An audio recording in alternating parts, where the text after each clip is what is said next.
శ్రీమాత్రే నమః.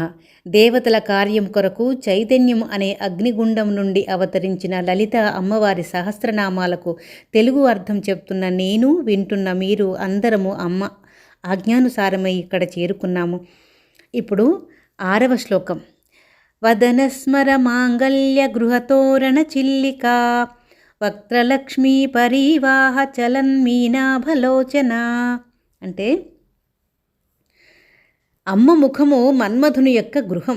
ఆ గృహానికి అమ్మ కనుబొమ్మలు మంగళకరమైన తోరణాలుగా అలంకరించి ఉన్నాయి. మన్మధుడు అంటే ప్రేమ, ఆకర్షణ, కోరికలను ఏర్పరిచేవాడు. అయితే అమ్మ ముఖము శాంతి, కరుణ, ప్రేమ, మాధుర్యము, ఆకర్షణ కలగలిసిన దివ్య రూపం. అందుకే ఆ మన్మధుడు తాను చేసే మంగళ కార్యాలకు అమ్మ ముఖమును శుభసూచకంగా ఆశ్రయిస్తాడంట. గృహానికి శుభసూచకంగా మంగళ తోరణాలు కడతాం కదా, అమ్మ ముఖము అనేక శుభాలకు ఆలయం. అందుకే అమ్మ కనుబొమ్మలను తోరణాలుగా చెప్పారు.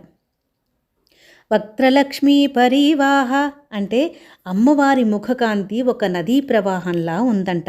ఆ ప్రవాహంలో చేపలు సంచరిస్తూ ఉన్నట్లు ఉన్నాయంట అమ్మ కళ్ళు. నదీ ప్రవాహము నిరంతరము ప్రవహిస్తూనే ఉంటుంది కదా, ఆ ప్రవాహంలో చేపలు నెమ్మదిగా జీవంతో తిరుగుతుంటాయి. చేపలు తమ తలను తిప్పినా కళ్ళు మూయవు కదా, అమ్మ కూడా తనను కొలిచే ఏ భక్తుడిని మరిచిపోకుండా నిరంతరం చూస్తూనే ఉందంట.